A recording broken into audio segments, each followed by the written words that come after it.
Did you guys see that? Seriously, it was a ghost. I can feel it.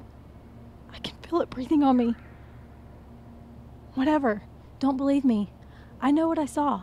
And to prove to you that ghosts do exist, I'm teaming up with South Florida's paranormal expert, Marc Carr.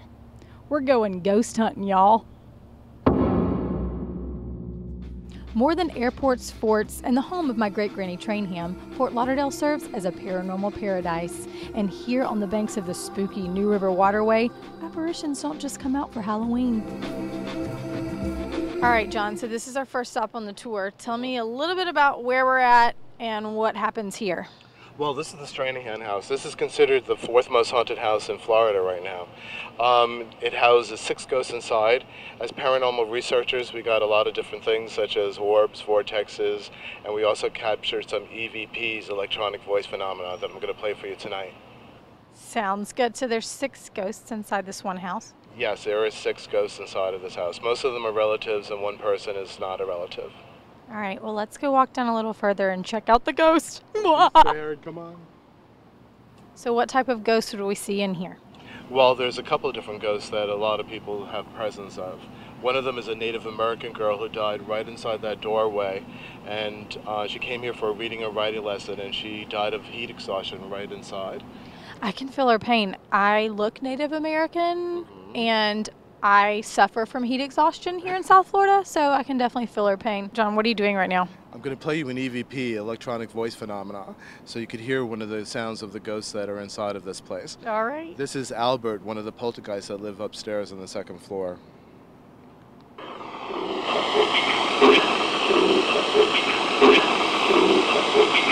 Also, he says, get out.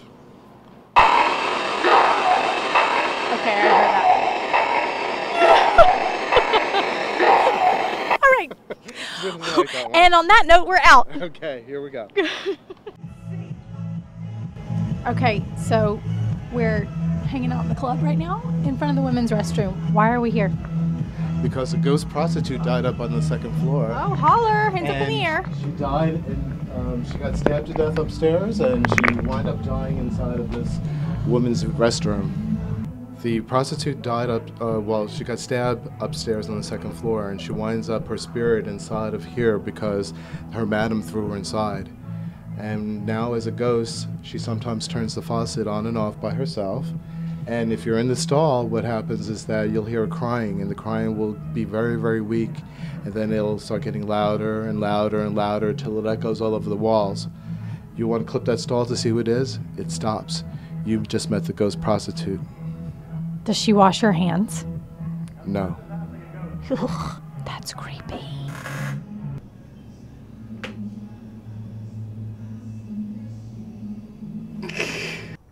Okay, so where are we at right now? This place looks pretty creepy. This is the home of Tom and Camille Bryan.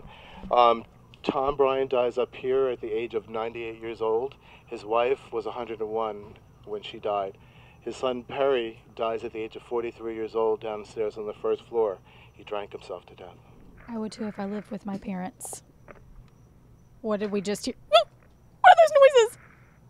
What are those noises? What just happened? I don't know, but that was a loud thump. I don't think they liked my joke. Now, Perry is sometimes seen over here as an 8-year-old boy.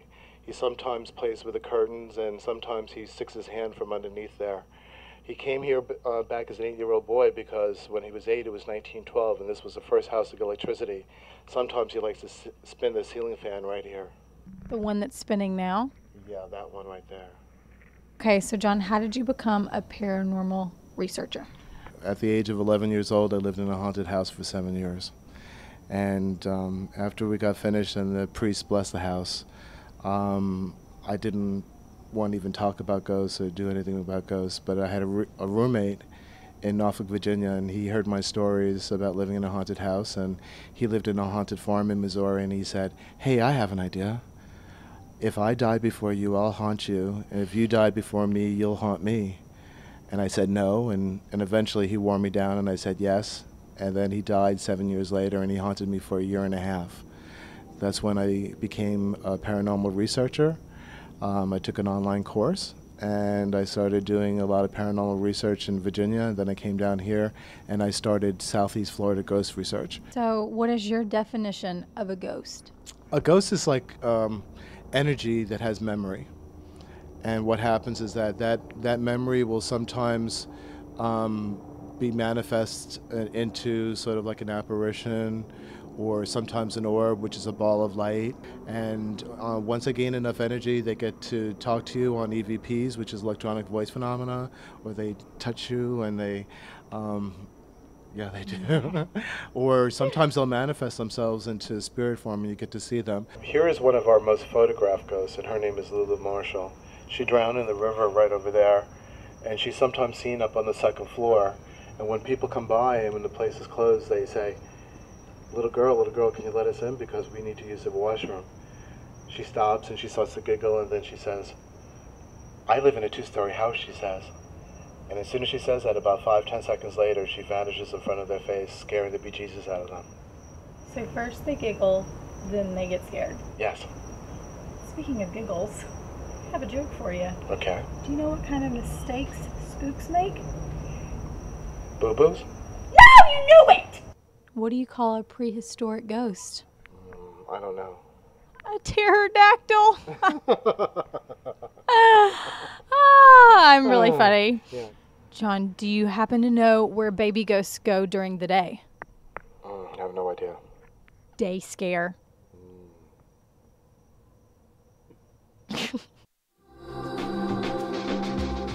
Well, this is the last spot on the tour. It's a downtowner saloon.